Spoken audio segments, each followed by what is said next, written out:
Hello everyone, how are you all? I hope you all are fine. तो आज हम जिस क्वेश्चन पेपर को करने वाले हैं वो है contemporary India and education. Okay, इसके जो क्वेश्चंस आते हैं वो टोटल 80 मार्क्स के होंगे एंड टाइम आपका 3 आवर्स का होगा।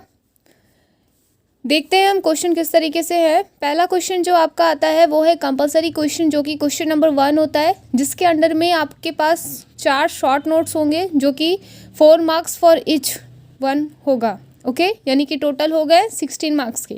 इसके अलावा बाकी के टोटल आपके 4 यूनिट होते हैं, 4 यूनिट्स होते हैं। ओके, ये चारों यूनिट से आपके पास 2 क्वेश्चंस होते हैं, जिनमें से आपको एनी वन ही करना होता है, मतलब कि हर यूनिट से कोई एक।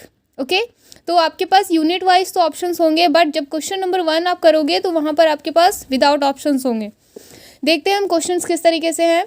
पहला क्वेश्चन है हमारा राइट टू एजुकेशन एक्ट 2009। ठीक है, हर क्वेश्चन का एक डिटेल में वीडियो हम फिर से बनाएंगे, ठीक है, जो कि आप डिटेल में इसे अगर आप देखना चाहो तो आप उस वीडियो पे जाकर उसे देख सकते हो। बट आज हम करने वाले हैं एक कोर आइडियाज़, जो कि क्वेश्चन पेपर जब भी आप हाथ में लोगे तो आपको ये नहीं लगना चाहिए कि आपको कुछ भी ना आ रहा है, नहीं आ रहा है। ओके, तो सबसे पहले जानते हैं कि पहला क्वेश्चन हमारा क्या है। राइट टू एजुकेशन एक्ट, कभी कभी इसका शॉर्ट फॉर्म भी दे दिया जाता है RTE 2009। Right to education act क्या था? यह जो एक्ट था, इस एक्ट के अंतर्गत एक प्रोविज़न आया था, वह था कि 6 से 14 ईयर्स के जो बच्चे होंगे, स्कूल चिल्ड्रन होंगे, उनके लिए एजुकेशन को कंपलसरी एंड फ्री बना दिया जाएगा। ठीक है, और एक बेनिफिट यह हुई कि जब से इस राइट टू एजुकेशन एक्ट जब लागू की गई तो उसके बाद से जो स्कूल्स थे वहाँ पर बच्चों के एडमिशन की संख्या में काफ़ी मात्रा में बढ़ोतरी भी दिखाई दी। ठीक है, तो मेन फीचर क्या हो गया? Compulsory and free education for all the children under the age group 8 to 14। Okay, sorry 6 to 14। Next है हमारा philosophy of work education. Work education क्या होता है? देखिए, स्कूल्स में जब बच्चे बुक्स पढ़ते हैं तो बुक्स से जुड़ी जितनी भी हमारी नॉलेज होती है, उस नॉलेज को बच्चा अपने पर्सनल फील्ड में यूज़ करता है। तो उस नॉलेज के साथ साथ बच्चों को एक ऐसी शिक्षा दी जानी चाहिए जो कि उनकी लर्निंग को अर्निंग की ओर शिफ्ट किया जाए, जिससे उनकी लर्निंग को अर्निंग की ओर शिफ्ट किया जाए। यह कहलाता है हमारा वर्क एजुकेशन। ठीक है, जहाँ पे बच्चों की नॉलेज को बुकिश लैंग्वेज से हटकर उनके प्रोफेशनल फील्ड में यूटिलाइज किया जा सके, ऐसे शिक्षा बच्चों को प्रोवाइड कराना ही क्या कहलाता है? Work education. और बच्चों के सिलेबस में इस तरह के एजुकेशन को ऐड किया गया था। ओके, नेक्स्ट है हमारा objective of national policy on education 1986। National policy जो आई थी 1986 में, उसका मेन प्रोविज़न क्या था? उसका जो मेन प्रोविज़न ये था कि स्कूल में जब भी बच्चों को पढ़ाया जाएगा, जिसमें हिंदी एंड इंग्लिश ये 2 लैंग्वेज तो होंगे ही, साथ ही उन्हें एक तीसरा लैंग्वेज भी सिखाया जाएगा और साथ ही उनकी टीचिंग भी की जाएगी, वो होगी उनकी रीजनल लैंग्वेज। सपोज़ कोई बच्चा अगर पंजाब का है तो उसे पंजाबी भाषा सिखाई जाएगी, अगर वो साउथ इंडियन है तो उसे तेलुगु या तमिल, कन्नड़, ये सारी जो उनकी रीजनल लैंग्वेजेस होती है, इन लैंग्वेजेस में भी बच्चों की टीचिंग की जाएगी। ठीक है, तो यह जो पॉलिसी थी इसके अंतर्गत 3 तरह की चीज़ें टीचिंग का जो लैंग्वेज था वो 3 रखा गया था। पहला था हिंदी, दूसरा इंग्लिश एंड तीसरा रीजनल लैंग्वेज। ठीक है, यह बच्चों को सिखाना इम्पॉर्टेंट है। नेक्स्ट आते हैं हम mid day meal scheme. Mid day meal scheme क्या है? देखिए, यहाँ पे चूँकि जो वर्ड है मील, इसका मतलब ही होता है फूड प्रोवाइड करना। ओके, तो जो स्कूल एज के जो बच्चे थे उन्हें क्या किया गया, एक प्रॉपर न्यूट्रिशन प्रोवाइड करने की प्रोविज़न से उन्हें लंच प्रोवाइड किया जाने लगा। ठीक है, और इस स्कीम के आते ही बहुत से ऐसे पेरेंट्स थे जो कि अपने बच्चों को स्कूल भेजना शुरू कर देते हैं। तो इस स्कीम से सबसे बड़ा बेनिफिट ये हुआ कि जो पुअर क्लास के जो पेरेंट्स थे वो अपने बच्चों को स्कूल भेजा करते थे, बट गवर्नमेंट की तरफ से ये जो स्कीम लागू की गई थी उसका मेन प्रोविज़न बस इतना ही था कि बच्चों को एक प्रॉपर न्यूट्रिशन प्रोवाइड किया जाए, और यह किया गया उन्हें स्कूलिंग के वक्त लंच, एक बेटर लंच प्रोवाइड करवा कर। ओके, ये सारी चीज़ें थी मिड डे मील स्कीम के अंडर में। तो ये हमने जाना मेन फीचर्स क्या थे इन सारी चीज़ों के, टॉपिक्स के। ठीक है, इनके डिटेल में हम इसके बाद कुछ अलग वीडियोज़ में करेंगे। चलिए आगे बढ़ते हैं। नेक्स्ट है हमारा यूनिट 1। देखिए यूनिट 1 में जैसा कि मैंने पहले ही बताया, हर यूनिट से आपके पास टोटल 2 क्वेश्चंस होते हैं, जिनमें से एनी वन ही आपको करना होता है। ओके, तो क्वेश्चन नंबर 2 हमारा क्या है, right a brief note on directive principles of state policy. Directive principle of state policy के चूँकि आपके पास इसके आंसर बहुत ही लॉन्ग है, बट इसका जो मेन कोर आइडिया क्या है कि जो डायरेक्टिव प्रिंसिपल्स थी वो क्यों बनाई गई थी, कि जो इंडिया है, इंडिया के जो पीपल है ना, पीपल ऑफ इंडिया मीन्स जो सिटीजन्स हैं, इंडियन सिटीजन्स हैं, उन्हें एक अच्छी और बेटर लाइफ प्रोवाइड की जाए। इसके लिए उन्हें क्या किया जाए, उन्हें एक अच्छा सोशल और इकोनॉमिक कंडीशन प्रोवाइड करवाया गया गवर्नमेंट की तरफ से।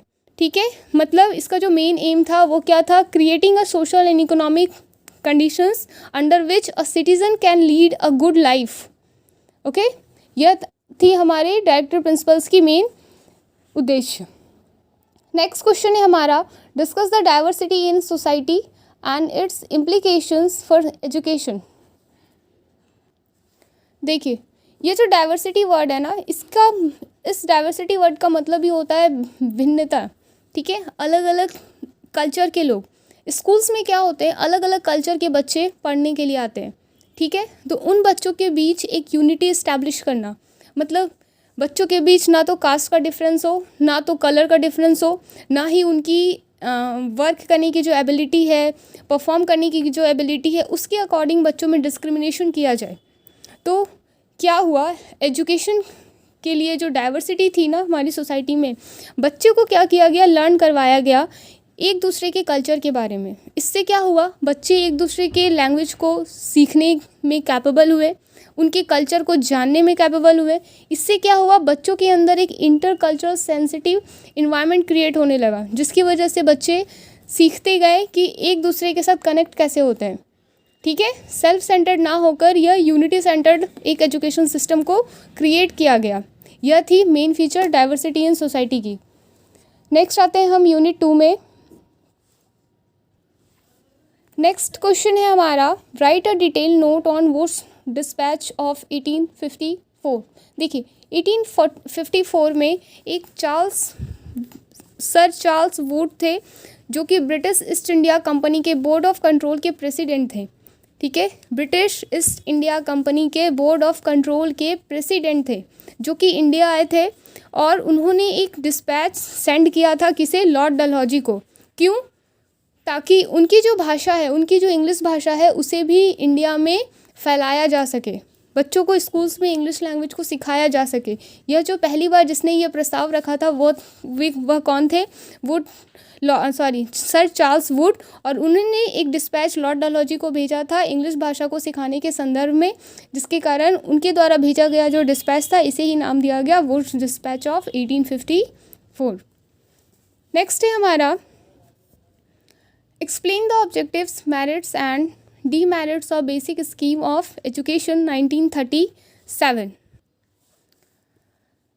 स्कीम ऑफ एजुकेशन 1937, इसका जो मेन ऑब्जेक्टिव था, इस स्कीम के तहत 3 तरह की रेजोल्यूशन पास किए गए थे। पहला क्या था, नेशन वाइड फ्री। सेकंड था compulsory education for 7 years child, compulsory education for 7 years.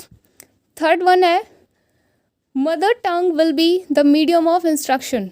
Okay, third one क्या है हमारा, mother tongue will be the medium of instruction.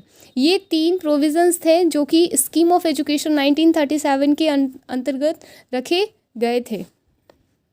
इसे ही आपको डिटेल में मेंशन करना है। नेक्स्ट है हमारा यूनिट 3। यूनिट 3 में क्वेश्चन नंबर 6 है आपका, describe the recommendations of Indian education commission 1964 to 66 with reference to school education. देखिए आपके सिलेबस में 2 तरह के एजुकेशन कमीशन दिए गए हैं। पहला है आपका इंडियन एजुकेशन कमीशन एंड दूसरा है सेकेंडरी एजुकेशन कमीशन। ये जो इंडियन एजुकेशन कमीशन है, इसका दूसरा नाम कोठारी कमीशन भी है, और जो सेकेंडरी एजुकेशन कमीशन है उसे कहा जाता है मुदालियर कमीशन।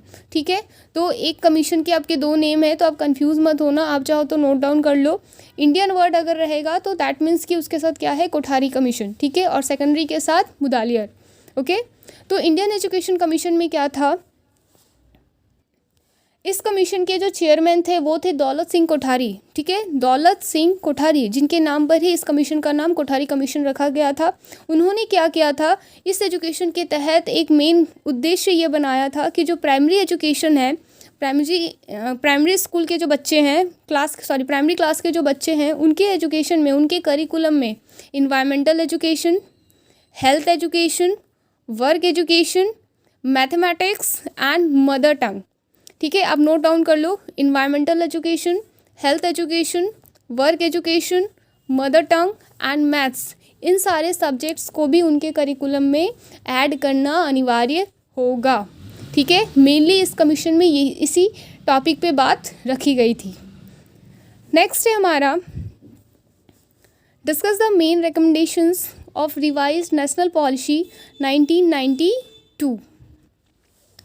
देखिए, ये जो नेशनल पॉलिसी है 1992 की, इसके अंतर्गत यह कहा गया था कि अगर कोई बच्चा एडमिशन लेना चाहता है अपने प्रोफेशनल या टेक्निकल प्रोग्राम में, ठीक है, keep remember professional and technical program, okay, professional या टेक्निकल प्रोग्राम में अगर कोई बच्चा एडमिशन लेना चाहता है तो उसे क्या करना होगा, एक एंट्रेंस एग्ज़ाम अपीयर करना पड़ेगा, ठीक है। वो डायरेक्ट एडमिशन नहीं ले सकता, उसके लिए उसे क्या करना पड़ेगा, एक कॉमन एंट्रेंस एग्ज़ाम क्वालिफाई करनी पड़ेगी, और इस एंट्रेंस एग्ज़ाम को रखने की बात जो है इसी पॉलिसी के अंतर्गत रखी गई थी। नेक्स्ट है हमारा, next and the last one is unit 4। इसका क्वेश्चन नंबर 8 है आपका, describe the contribution of the scheme of inclusive education for disabled at secondary stage in schools. School में जो डिजेबल बच्चे होते हैं उनके लिए क्या स्पेशल स्कीम रखी गई थी। देखिए, सबसे पहली जो उनकी जो स्कीम थी वह थी प्रिंसिपल ऑफ पार्टिसिपेशन, ठीक है। जो बच्चे हैं वो यह सीखें कि एक साथ सीखते कैसे हैं, children will learn the things together, ठीक है। बच्चों के अंदर एक डिस्क्रिमिनेशन की भावना नहीं आनी चाहिए कि वह बच्चा हमसे अलग दिखता है, उस बच्चे की कैपेसिटी अलग है, वह बच्चा हमारे अकॉर्डिंग चीज़ें नहीं कर पाता तो वो हमारे साथ रह नहीं सकता, हमारे साथ खेल नहीं सकता, हमारे साथ चीज़ें शेयर नहीं कर सकता। यह जो डिस्क्रिमिनेशन की भावना है, इस भावना को रिमूव करना, इसके लिए क्या किया गया, जो डिजेबल बच्चे हैं उन्हें भी एबल बच्चों की तरह अपॉर्चुनिटी प्रोवाइड की गई, उन्हें भी पार्टिसिपेट करने के लिए प्रोत्साहित किया गया कि हर कल्चरल प्रोग्राम हो या किसी भी तरह की करिकुलम एक्टिविटीज़ हो तो एबल एंड डिजेबल दोनों बच्चे समान रूप से क्या करेंगे, पार्टिसिपेट करेंगे, ठीक है। तो यह जो अपॉर्चुनिटी थी वो एक डिजेबल बच्चे को प्रोवाइड की गई थी इसी एजुकेशन स्कीम के तहत, ठीक है।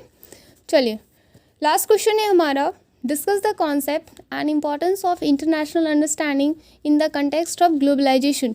यहाँ पे सिंपली आपको बताना है कि ग्लोबलाइजेशन का मतलब क्या होता है और ग्लोबलाइजेशन को किस तरह से एक्सपैंड किया गया, इसकी इम्पॉर्टेंस क्या है, और इसके आने से, ग्लोबलाइजेशन के आने से चीज़ों में किस तरह से सुधार हुई, specially in are education field, okay. क्योंकि ये जो ग्लोबल वर्ड आप देख रहे हो, ग्लोबल का मतलब ही होता है वर्ल्डली, जो कि पूरे वैश्विक रूप से की गई हो, पूरे विश्व में जो जिस चीज़ का असर पूरे विश्व में पड़ा हो, ठीक है। तो आपको बस ग्लोबलाइजेशन पूरे वर्ल्ड के कंटेक्स्ट में आपको बस बताना है कि इसका इम्पैक्ट पूरे कंट्री में, पूरे वर्ल्ड में क्या पड़ा था। तो आई होप आपको ये सारे क्वेश्चंस क्लियर हो गए होंगे। तो अगर किसी भी तरह का डाउट हो तो आप मुझे कमेंट कर सकते हो, एंड इस क्वेश्चन पेपर की जो लिंक है वो आपको डिस्क्रिप्शन बॉक्स में मिल जाएगी, सो डोंट वरी। एंड ये जो इस क्वेश्चन पेपर में जितने भी क्वेश्चंस दिए हुए हैं वो बीएड फर्स्ट ईयर के अकॉर्डिंग काफ़ी इंपॉर्टेंट है। तो अगर आप बीएड की प्रिपरेशन कर रहे हो तो इन सारे क्वेश्चंस को आप छोड़ नहीं सकते, क्योंकि मैंने बार बार ये कहा है कि जो बीएड के क्वेश्चंस होते हैं वो ज़्यादातर रिपीटेड होते हैं, ओके। तो I hope it will be useful for you, so all the best for your exam, and if this video is useful for you, so please like, share and subscribe my channel. Thank you for watching.